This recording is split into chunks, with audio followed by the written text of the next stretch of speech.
ನಮಸ್ತೆ everyone, welcome to NEET guidance. ಈ ಒಂದು ಪ್ರೆಸೆಂಟೇಷನಲ್ಲಿ ನಾನು ನೀಟ್ 2017ಇಂದ 21 ತನಕ ಕಟ್ ಆಫ್ ರೇಂಜಸ್ ಯಾವ ಥರ ಚೇಂಜಸ್ ಆಯಿತು ಅಂತ ತಿಳಿಸ್ಕೊಡ್ತೀನಿ. ಈ ಒಂದು ಟೈಮಲ್ಲಿ ಈ ಕಟ್ ಆಫ್ನ ಒಂದು ಟ್ರೆಂಡ್ಸ್ ನೆಸೆಸಿಟಿ ಏನಂದರೆ ತಿಳ್ಕೊಬೋದು. ರೇಂಜಸ್ ಅಂದರೆ ಎಷ್ಟೆಷ್ಟು ಮಾರ್ಕ್ಸಲ್ಲಿ ವರ್ಷದಿಂದ ವರ್ಷಕ್ಕೆ ಕಟ್ ಆಫ್ ಇನ್ಕ್ರೀಸ್ ಆಗಿದೆ ಅಂತ. ಇದರಿಂದ ಬೇಸಿಕ್ ಇನ್ಫಾರ್ಮೇಷನ್ ಏನಂದರೆ, ಈ ಕಟ್ ಆಫ್ನ ಒಂದು ಮಾರ್ಕ್ಸ್ ಏನಿದೆ, ಆ ಒಂದು ಕಟ್ ಆಫ್ ಇನ್ಕ್ರೀಸ್ ಆಗೋದಕ್ಕೆ ಏನೇನೆಲ್ಲ ಕಾರಣ ಇರೋದಂತ ನಾನು ಅಪ್ಕಮಿಂಗ್ ಪ್ರೆಸೆಂಟೇಷನ್ ತಿಳಿಸ್ಕೊಡ್ತೀನಿ. ನೋಡೋದಾದರೆ, ನೀಟ್ ಫಸ್ಟ್ ಟೈಮ್ ಅಂದರೆ ಮುಂಚೆ ಎಲ್ಲ KCET ಮೂಲಕ ಮೆಡಿಕಲ್ ಸೀಟ್ಸ್ನ ಒಂದು ಕೌನ್ಸಿಲಿಂಗ್ ನಡೀತಾ ಇತ್ತು. ಆದರೆ 2017ಇಂದ ನೀಟ್ ಬೇಸಿಸ್ ಮೇಲೆ ಮೆಡಿಕಲ್ ಕೌನ್ಸಿಲಿಂಗ್ ನಡೆಯೋಕ್ಕೆ ಆರಂಭಿಸಲಾಯಿತು. ಈಗ ನೋಡೋದಾದರೆ 2017ಅಲ್ಲಿ ಸ್ಪೆಸಿಫಿಕ್ ಕ್ಯಾಟಗರಿ ನಾನು 3AG ತೊಗೊಂಡಿದ್ದೀನಿ. ಈ ಒಂದು ಕ್ಯಾಟಗರಿಗೆ ಮಾರ್ಕ್ಸ್ ಅಂದರೆ 396 ಮತ್ತು 398 ಒಂದು ಕಟ್ ಆಫ್ನ ರೇಂಜಸ್ ಇತ್ತು. ಇವಾಗಿನ ಟ್ರೆಂಡ್ಸ್ನ ಕಂಪೇರ್ ಮಾಡೋದಾದರೆ it is almost nearly to ಅಂದರೆ 396 to 398 ಅಂದರೆ ಆ ಒಂದು ಕಾಂಪಿಟೇಷನ್ ಆ ಒಂದು ಟೈಮಲ್ಲಿ ಸ್ವಲ್ಪ ಕಡಿಮೆ ಇರೋದಿದ್ದ ಕಾರಣ ಕಟ್ ಆಫ್ ಮಾರ್ಕ್ಸ್ನು ಒಂದು ಸ್ವಲ್ಪ ಆ ರೇಂಜಸ್ 396 to 398 ಇತ್ತು. ಮತ್ತು ನೀವು 2018ಅಲ್ಲಿ ನೋಡೋದಾದರೆ ಮಾರ್ಕ್ಸ್ ನೋಡ್ಬೋದು ನೀವು, 390 to 394 ಇದೆ. ಪ್ರೀವಿಯಸ್ ಇಯರ್ ಅಂದರೆ 2017 ಕಂಪೇರ್ ಮಾಡಿದ್ರೆ ಕಟ್ ಆಫ್ ಒಂದು 2 to 4 ಮಾರ್ಕ್ಸ್ ಡಿಕ್ರೀಸ್ ಆಗಿದೆ.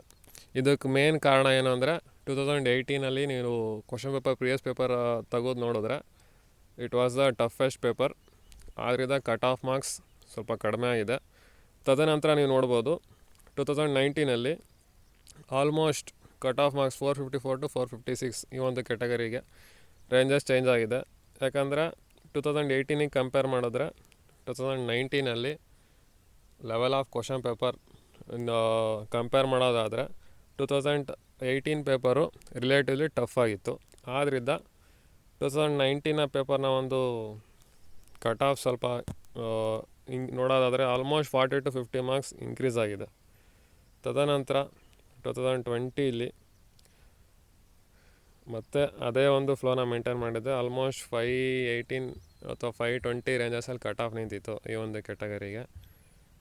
2020ಇಲ್ಲಿ ಮತ್ತೆ ನೋಡೋದಾದರೆ ಕಾಂಪಿಟೇಷನ್ ಕೂಡ ಇನ್ಕ್ರೀಸ್ ಆಗಿತ್ತು.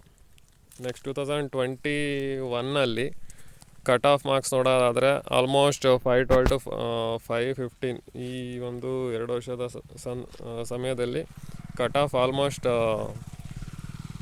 ರೇಂಜಸ್ ನೋಡೋದಾದರೆ 518 ಇದೆ ಮತ್ತು 512 to 515. ಯಾಕಂದರೆ ಇಲ್ಲಿ ಮತ್ತೆ ಮೆಡಿಕಲ್ ಸೀಟ್ ಸ್ವಲ್ಪ ಆ್ಯಡಪ್ ಆಯಿತು 21ಅಲ್ಲಿ. ಈ 2 ವರ್ಷನೂ ರೇಂಜಸ್ ಎಲ್ಲ ಇದೆ. ಇವಾಗ ನೀವು 2000 ಅಪ್ಕಮಿಂಗ್ ಎಕ್ಸಾಮಲ್ಲಿ ಕಟ್ ಆಫ್ ಎಕ್ಸ್ಪೆಕ್ಟೇಷನ್ ಏನಂತ ಹೇಳೋದಾದರೆ 540 ಅಬೋವ್ ಇರೋದು ಸೇಫ್ ಅನಿಸುತ್ತೆ. ಆ ಒಂದು ಅಂದರೆ ಈ ಕಟ್ ಆಫ್ ಯಾವ ಥರ ಡಿಪೆಂಡ್ ಆಗುತ್ತೆ, ಯಾವ ಫ್ಯಾಕ್ಟರ್ಸ್ ಮೇಲೆ ಡಿಪೆಂಡ್ ಆಗುತ್ತೆ ಅನ್ನೋದು ಮತ್ತು ಪ್ರೀವಿಯಸ್ ಮತ್ತು 22-23 ಕಟ್ ಆಫ್ ಬಗ್ಗೆ ಅಪ್ಕಮಿಂಗ್ ವಿಡಿಯೋ ಅಲ್ಲಿ ನಿಮಗೆ ತಿಳಿಸ್ಕೊಡ್ತಾ ಹೋಗ್ತೀನಿ. Thank you. Good luck for your future.